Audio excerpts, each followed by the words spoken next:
Me asignaron a un operativo que, según nuestros superiores, nos llevaría hasta una base, donde un grupo del narco guardaba armas y víveres.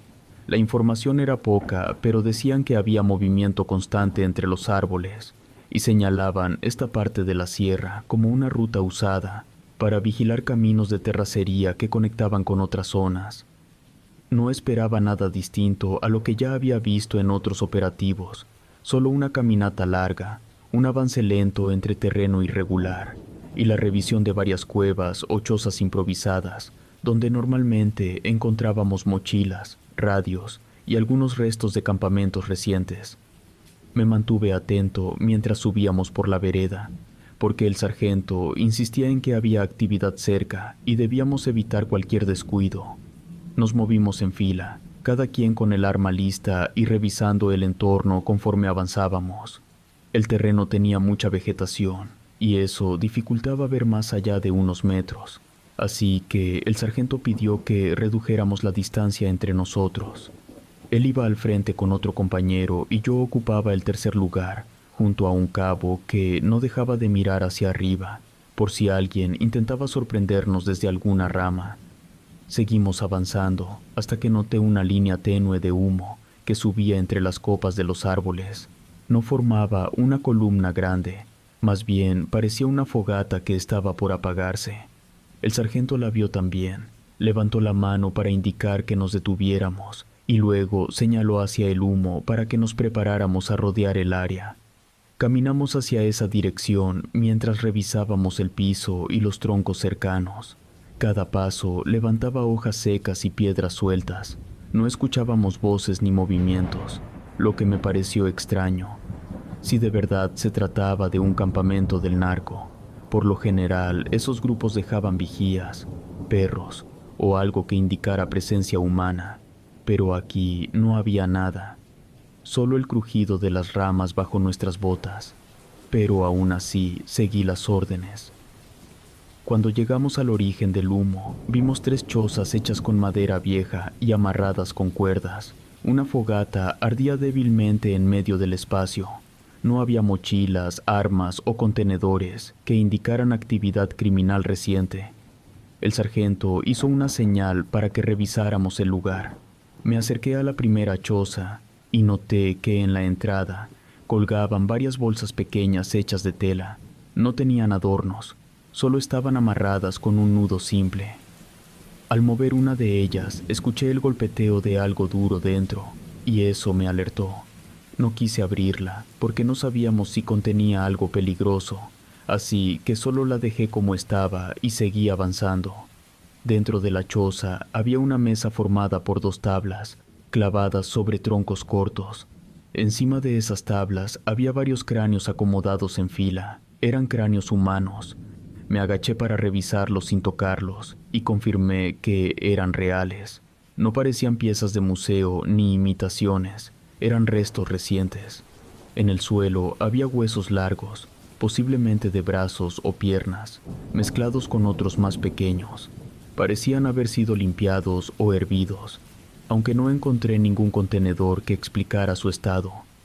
También vi líneas trazadas en las paredes internas de la choza con pintura seca de color oscuro. No eran símbolos que yo reconociera, solo figuras hechas, con estilo de pentagrama. Lo que más me llamó la atención fue que no había señales de violencia reciente. No había casquillos, no había rastros de pelea. No había nada que conectara esas chozas con el narco. Todo era demasiado callado para ser un lugar donde ellos se movieran. Salí para informar al sargento, pero estaba revisando la segunda choza con otros 2 soldados. Me hizo una seña para que guardara silencio, así que esperé cerca de la fogata apagándose. Mis compañeros se acercaron también y comentaron que no habían encontrado radios, teléfonos, droga o armas. El cabo dijo en voz baja que esto no parecía un campamento de narcos, sino otra cosa. Nadie quiso responderle. Preferimos mantenernos atentos mientras el sargento terminaba su revisión. Entonces escuché pasos lentos detrás de las chozas. No eran pasos pesados ni apresurados, sino arrastres cuidadosos sobre la tierra. Miré hacia el sonido y vi salir a varias ancianas. Todas tenían la espalda encorvada y caminaban apoyándose en bastones o en sus propias piernas rígidas. Lo que más llamó mi atención fueron sus ojos totalmente negros, sin reflejo alguno, y sus uñas largas que sobresalían varios centímetros. Eran uñas gruesas, curvas, que parecían capaces de rasgar madera. Sus brazos eran delgados y su piel estaba llena de arrugas profundas, que se marcaban más cuando cerraban y abrían los dedos. Una de ellas avanzó hasta quedar frente a nosotros. Su voz sonaba fuerte y clara, a pesar de su edad. Nos dijo en tono firme que esa zona no nos pertenecía y que no debíamos cruzar más allá de donde estábamos. Lo dijo sin temblor ni interrupciones. El sargento levantó el arma sin apuntarle directamente, solo para mantener control. Otros 2 soldados hicieron lo mismo, pues ninguno de mis compañeros tomó en serio a esas ancianas. No imaginaban que algo así pudiera representar un peligro. Para ellos solo eran mujeres mayores que vivían apartadas de todos. El sargento dio la orden de avanzar y rodearlas para asegurar el perímetro. Las ancianas no se movieron, permanecieron en línea observándonos sin parpadear. El soldado que iba detrás de mí levantó el arma un poco más y apretó los dientes. No entendí si estaba nervioso o molesto, pero se adelantó unos pasos sin esperar la orden. El sargento le dijo que mantuviera su posición, pero él se tensó y colocó el dedo sobre el gatillo, como si quisiera que supiéramos que no le intimidaba nada de lo que tenía enfrente. Cuando el soldado disparó, el estruendo quebró la quietud del lugar. El disparo dio en el suelo cerca de una de las ancianas, levantando tierra y astillas de madera. Ellas no retrocedieron, no hicieron un gesto ni dieron un paso atrás, solo se quedaron ahí, mirándonos como si nada hubiera ocurrido. El disparo resonó entre los árboles y todavía no terminaba de caer la tierra levantada, cuando una de las ancianas dio un salto hacia el soldado que lo hizo. No lo vi retroceder ni levantar el arma. Todo ocurrió en un movimiento tan directo que no hubo reacción posible. La anciana le abrió el pecho con las uñas y la camisa se abrió en 2, mientras caía de espaldas soltando el rifle. La sangre le bajó en línea recta por el torso y ella se apartó sin decir una palabra. Solo se le quedó viendo como si esperara que siguiera moviéndose. El sargento gritó que abriéramos fuego y todos disparamos al mismo tiempo. Las ancianas se movieron entre las chozas con rapidez. No se arrastraban ni corrían como alguien que huye del peligro. Avanzaban en línea recta, se escondían detrás de una pared y luego salían por otro costado, cambiando de posición sin perder tiempo. Las balas rompían madera, levantaban polvo y pasaban entre los troncos, pero ninguna daba en ellas. El sargento quiso tomar una mejor posición y corrió hacia un tronco caído, mientras ordenaba que cubriéramos la entrada de la choza principal. Yo disparaba en ráfagas cortas, tratando de controlar la respiración, pero ellas aparecían y desaparecían, sin darnos oportunidad de un tiro limpio hacia alguna de ellas. De una de las chozas salió otra anciana distinta a las demás. Era más alta y sus uñas eran más gruesas y largas. No caminaba encorvada. Avanzaba con la espalda recta y los brazos a la altura del cuerpo. Pasó por la fogata, apagándose sin perder ritmo. Ella no necesitaba esconderse para evitar los tiros.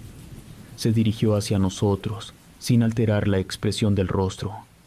Cuando se detuvo a unos metros, nos dijo en un tono firme, relatado de manera indirecta, que nadie saldría de ese sitio y pagaríamos nuestro error. Su voz no temblaba ni se elevaba, pero nos quedó claro que era una advertencia. El cabo que estaba frente a mí dio 2 pasos atrás, al ver que la anciana no respondía a los disparos. Las balas pegaban en el piso o en la madera detrás de ella, pero ninguna la alcanzaba. No sabíamos si esquivaba los tiros o si simplemente avanzábamos sin precisión, pero nos resultaba imposible entender cómo podía caminar entre fuego abierto sin recibir un solo impacto. Los soldados que estaban a mi derecha intentaron flanquearla, pero antes de que lo lograran, otras 2 ancianas salieron de los costados de las chozas.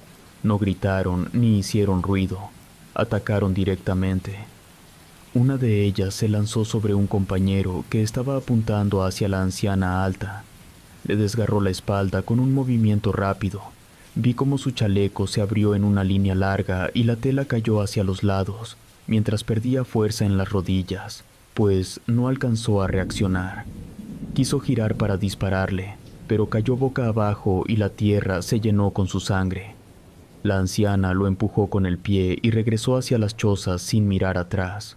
Otro soldado corrió hacia mí, pidiéndome que cubriera el lado izquierdo, porque las ancianas estaban entrando desde varios ángulos. Cuando giré, vi a uno de mis compañeros ser tomado por los brazos, desde dentro de una choza. Solo alcancé a ver sus botas levantarse, mientras lo arrastraban hacia la oscuridad del interior. El rifle golpeó el marco de madera antes de desaparecer también.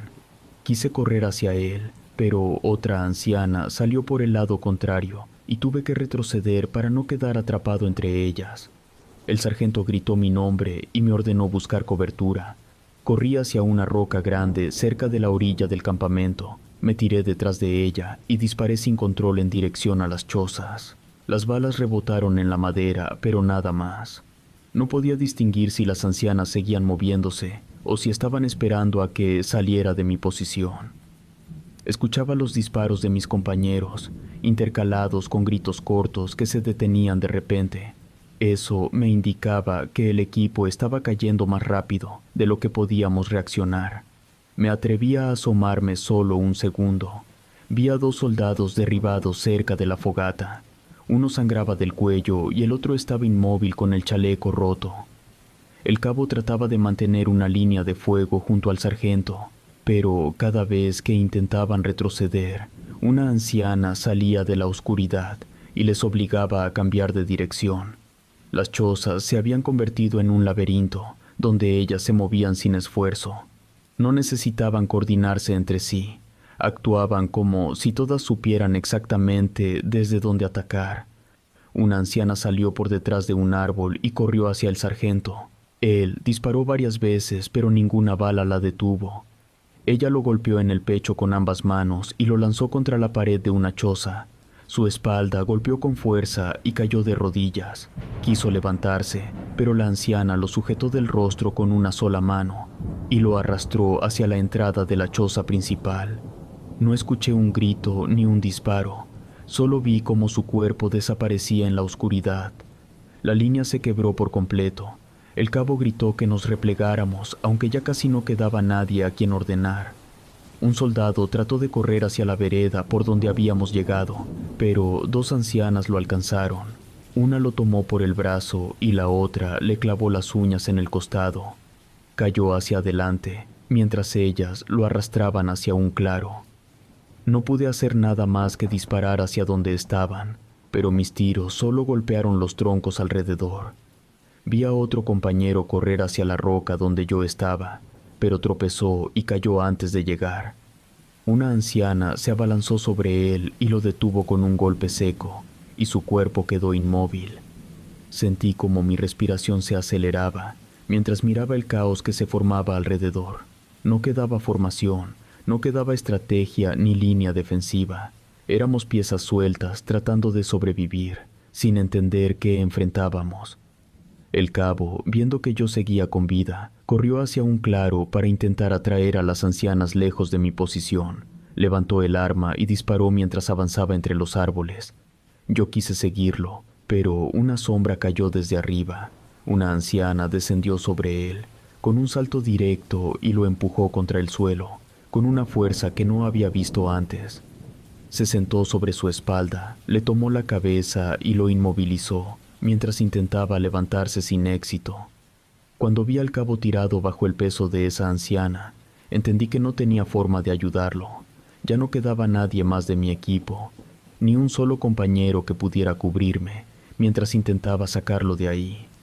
La anciana lo sostuvo del cuello con una mano y lo presionó contra el suelo hasta que dejó de mover los brazos. Ella levantó la cabeza y giró en mi dirección. Fue suficiente para que supiera que debía salir de ahí en ese instante. No esperé a ver si venía hacia mí. Me levanté de golpe y corrí hacia una pendiente cubierta de ramas y piedras sueltas. Cada paso que daba levantaba tierra. El arma golpeaba mi chaleco mientras evitaba caer entre raíces que sobresalían del suelo.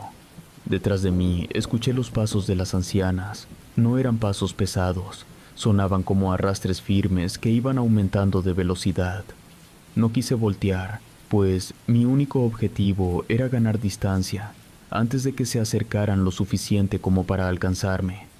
El aire entraba y salía de mis pulmones, tan rápido que sentía un ardor constante en la garganta, pero no bajé el ritmo, pues sabía que si disminuía, aunque fuera un segundo, me derribarían igual que a los demás. Al llegar a la parte más inclinada de la pendiente, una rama se quebró bajo mi pie y casi perdí el equilibrio. Recuperé la postura apoyándome con la mano en el suelo, pero ese segundo de retraso fue suficiente. Una de las ancianas apareció a mi lado con un movimiento seco y me cortó el brazo con las uñas. Sentí el desgarro en la piel y vi la línea abierta. La sangre salió de inmediato y el ardor se extendió hasta el hombro, pero no me detuve. Usé la mano sana para empujarme hacia adelante y seguir corriendo. Si me quedaba a ver la herida, no tendría oportunidad. La pendiente terminaba en una zona de rocas grandes. Algunas tenían espacio suficiente entre ellas como para esconderme. Elegí una grieta estrecha entre dos piedras altas, me metí de lado apretando los hombros y me acomodé lo más adentro que pude. La sangre de mi brazo goteaba en el suelo y traté de presionar la herida con la manga rota, pero el dolor seguía igual. Escuché cómo las ancianas bajaban por la pendiente. Algunas piedras rodaron al ser empujadas por sus pies y una de ellas chocó contra la roca que tenía justo encima de mí. Pero me quedé inmóvil. De verdad que jamás había sentido ese miedo en mi vida. Una pasó tan cerca que escuché el roce de su ropa contra la piedra. Se detuvo frente a mi escondite. Vi sus pies arrugados y sus uñas chocaron contra la superficie de la roca cuando extendió la mano. Clavó las uñas en la piedra y la raspó. Si avanzaba un poco más, me encontraría sin dificultad, pero no respiré durante varios segundos. La anciana inclinó la cabeza hacia un costado, como si quisiera oír algo. Me mantuve quieto y no moví las piernas ni el brazo herido. Ella raspó nuevamente la roca y luego se alejó unos pasos. Escuché cómo se reunían cerca de la base de la pendiente, y sus pasos se movían en círculos, como si revisaran cada hueco. Pasó un tiempo que no puedo medir, pues yo solo escuchaba sus movimientos y esperaba que alguna se alejara lo suficiente como para darme oportunidad de salir. Cuando oí que una se dirigía hacia la parte alta del terreno, supe que ese era el momento. Me deslicé con cuidado hacia afuera de la grieta. La manga seguía pegada a la herida por la sangre seca. Caminé agachado entre las rocas hasta encontrar un punto desde donde pudiera bajar sin hacer ruido. Llegué a un borde que daba al barranco. La caída no era vertical, pero lo bastante inclinada como para entender que rodaría más que descender. Miré hacia atrás solo para asegurarme de que ninguna anciana estuviera a la vista. No vi movimientos, así que me dejé caer. Mi cuerpo golpeó la tierra seca y comencé a rodar cuesta abajo. Piedras, ramas y golpes en las costillas me hicieron perder el aliento varias veces. Cuando logré detenerme, tenía tierra en el rostro y un corte en la ceja, pero seguía consciente. Me levanté de inmediato porque sabía que el ruido de mi caída podría atraerlas. Seguí avanzando entre arbustos densos, y cada vez que levantaba la mano para apartar una rama, sentía el dolor en el brazo herido, pues de nuevo la sangre seguía bajando hacia el codo y caía en gotas. No había forma de detenerla, así que solo apretaba los dientes y continuaba moviéndome. El terreno se volvió más plano y los árboles se hicieron menos abundantes. Dejé de escuchar pasos detrás de mí. No escuchaba arrastres ni golpes de uñas contra la tierra. Pero aún así, seguí mirando hacia los lados, en caso de que alguna se hubiera adelantado por otra ruta. Caminé hasta encontrar un área más despejada. Ahí saqué la radio que llevaba en el chaleco. Di mi ubicación aproximada y pedí apoyo inmediato. No dije nada sobre las ancianas, Me limité a informar que el operativo había sido atacado y que no quedaban sobrevivientes más que yo. La voz del otro lado sonó confundida, porque no teníamos reportes de grupos armados en esa zona. Repetí mi solicitud y, después de insistir, confirmaron que enviarían un equipo de extracción. Seguí caminando hasta encontrar un punto alto, desde el cual pudiera ver el movimiento del apoyo cuando llegara. Me acomodé entre unos arbustos y presioné la herida con ambas manos para contener la sangre. Mientras esperaba, repasé lo que había visto. No necesitaba interpretarlo ni buscarle explicaciones. Había visto a esas ancianas moverse, atacar y arrastrar a mis compañeros sin mostrar cansancio ni miedo. Sabía lo que había ocurrido y lo contaría tal como lo viví, aunque supiera que nadie lo aceptaría como un informe creíble. Cuando finalmente me recogieron, les expliqué lo sucedido. Algunos no ocultaron su incredulidad y otros solo tomaron notas sin interrumpirme. Les dije lo que debía decir con cada detalle que recordaba, pues solo conté lo que había pasado en esas chozas y cómo perdimos al equipo completo. Al poco tiempo salí del ejército, pues no podía seguir mi vida ahí, con lo que me había ocurrido. No fue un ataque armado, del que si quedas vivo te recuperas. Ese día fue algo distinto, algo de lo que aún no tengo explicación real. Quizá fueron brujas que hicieron pacto con el diablo, o nahuales que tenían ese aspecto, pero lo que tengo muy claro es que el miedo que sentí ese día jamás lo he vuelto a sentir. Hasta el día de hoy sigo convencido de que esas ancianas siguen ahí, moviéndose entre esas mismas rocas y chozas, esperando que alguien vuelva a cruzar esa zona, y sé que recuerdan que escapé